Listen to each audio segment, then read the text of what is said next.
오늘 우리에게 주시는 말씀은 창세기 40장 1절에서 8절까지의 말씀입니다. 그 후에 애굽 왕의 술 맡은 자와 떡 굽는 자가 그들의 주인 애굽 왕에게 범죄한지라. 바로가 그 두 관원장 곧 술 맡은 관원장과 떡 굽는 관원장에게 노하여 그들이 친위대장의 집 안에 있는 옥에 가두니 곧 요셉이 갇힌 곳이라.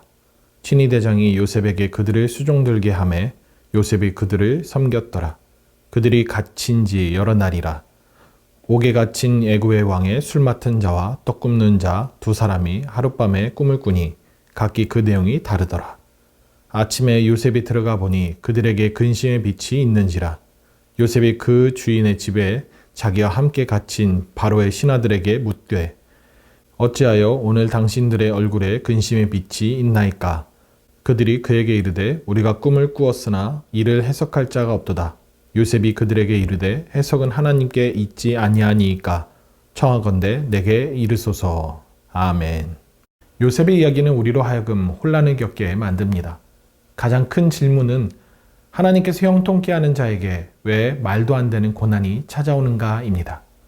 형통이란 말은 모든 일이 뜻과 같이 잘 되어 간다라는 뜻이죠. 그런데 요셉의 일상은 그렇지 않습니다.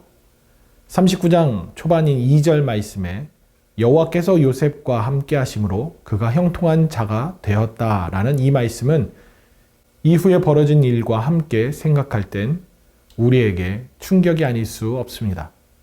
요셉이 인생에 하나님께서 함께 하시고 형통케 하셨는데 뜻하지 않는 고난이 찾아온다? 하나님을 향한 굳건한 신뢰가 있는 신앙인에게도 고난은 전혀 달갑지 않는 법이지요. 그래서 우린 더 혼란스럽고 더 불안한 것이지요. 왜일까요? 요셉의 이야기가 바로 나의 이야기가 되지 않을까 싶어서입니다. 그런데 다행인 것은 우리로 하여금 희망을 잃지 않도록 하는 것은 바로 형통하도록 인도하시는 하나님의 손길을 발견할 수 있기 때문입니다. 바로 요셉이 왕의 죄수를 가두는 옥에 갇혔다라는 데서 말입니다. 아무리 보디발이 고급 관료이지만 자신의 종을 왕의 죄수를 가두는 데 가둔다? 당시 이집트 법률이 어떤지 모르지만 상식적으로 쉽게 이해되지 않는 대목이 아닐 수 없습니다. 그러나 이 대목은 우리로 하여금 전혀 상상할 수 없는 곳으로 이끌어가게 됩니다. 39장 끝절에서 이렇게 말씀합니다. 여호와께서 요셉과 함께 하심이라. 여호와께서 그를 범사에 형통하게 하셨더라. 하나님께서 요셉과 함께 하심으로 그를 형통하게 하셨다는 이 말씀이 원치 않는 고난을 당하는 사건 앞뒤로 언급을 한다는 건 분명히 무언가를 시사해주고 있다는 표현이 아닐 수 없습니다.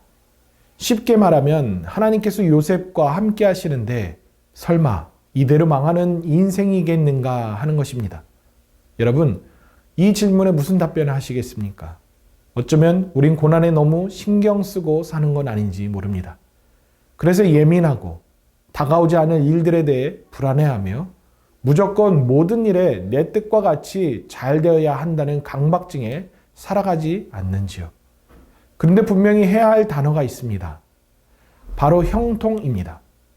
원어로 형통이란 단어가 잘 되는 것, 번영이나 번성이란 뜻을 가지기보다 돌진하다, 돌파하다라는 뜻을 가지는 단어입니다. 즉 장애물이 있던 앞에 그 어떤 것이 있든 상관하지 않고 돌진하고 뛰어넘는 것을 말하는 것입니다. 잘 되거나 변형한다는 건 돌진하고 돌파하는 그 과정을 지난 다음에 얻을 수 있는 것이라는 것을 말하죠. 원래 의미는 앞뒤 가리지 않고 저돌적으로 진격한 의미를 가지는 것입니다. 이런 뜻으로 형통이라는 단어를 이해한다면 39장부터 흘러가는 요셉의 이야기는 이해에 충돌적이지 않고 마음에 오히려 후련하게 깨닫게 해줍니다.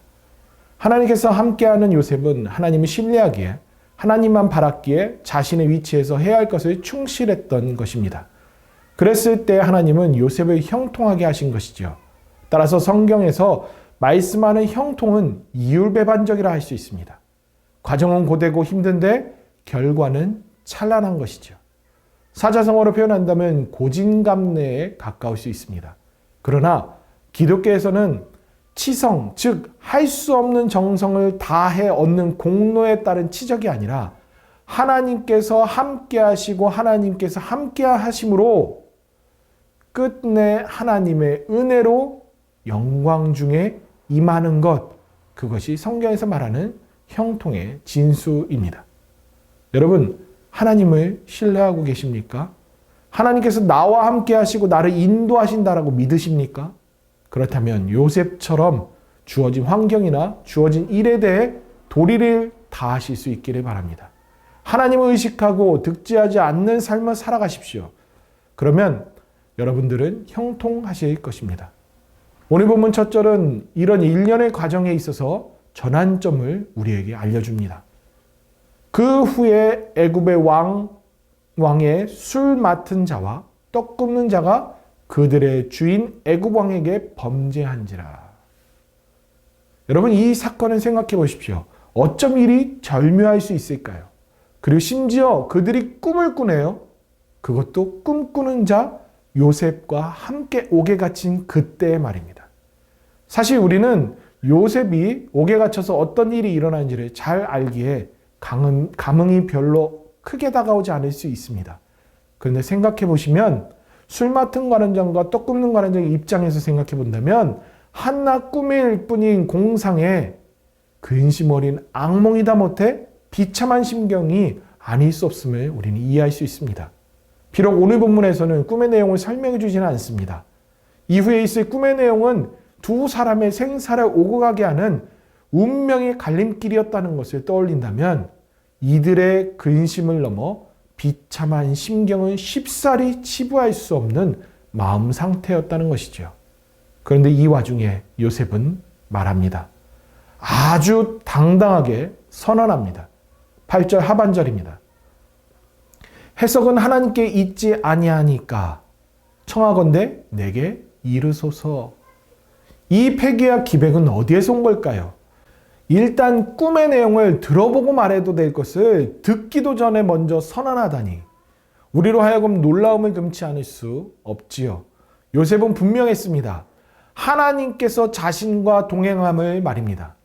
하나님께서 함께 하시니 내 인생의 결과는 주님 손에 달려있음을 고백하지 않을 수 없던 것이죠. 요셉, 정말 멋진 사람입니다. 그리고 우리가 본받아야 할 인물입니다. 우리 인생에 대해 너무 많은 걱정을 하고 삽니다. 일어나지 않은 일에 대해 너무 불안해합니다. 근심을 넘어 하나님을 불신하기까지 합니다. 그래서 기도도 하나님을 향한 찬양과 감사보다 넋두리 또는 간구에 가깝습니다. 사실 말이 간구지 내 뜻대로 이루어지십사 하는 생때에 가깝지 않은지요. 왜 우린 그럴까요? 바로 형통의 잘못된 인식 때문에 그렇습니다. 우리말의 형통은 모든 것이 내 뜻과 같이 잘 되는 것, 어려움 없이 윤택한 것, 남들처럼 잘 되거나 남들보다 으스댈 정도로 풍족해지는 것, 그것을 형통이라고 여깁니다. 그러나 성경의 형통은 상황은 어떠하든지 하나님 때문에 돌파하는 인생, 그 어떠한 어려움 속에서도 하나님 때문에 뛰어넘을 수 있는 인생, 그것이 바로 형통입니다. 여러분, 성경적인 형통의 삶을 살아가십시오. 하나님 믿고 신뢰한다면 힘든 지금 이 순간도 하나님께서 일하신다는 것을 기억하십시오. 최고의 작품으로 완성될 때까지 하나님은 우리 인생 속에서 우리를 빚어가고 계심을 마음에 간직하십시오. 지금은 빛이라고는 전혀 찾아볼 수 없는 칠흑 같은 인생일지라도 우리 하나님은 끝내 우리를 영광 가운데로 이끌어 가실 것입니다. 여러분, 오늘도 요셉처럼 주어진 일에 도리를 다하며 하나님만 바라며 살아가시는 저와 여러분들 될 수 있기를 바랍니다.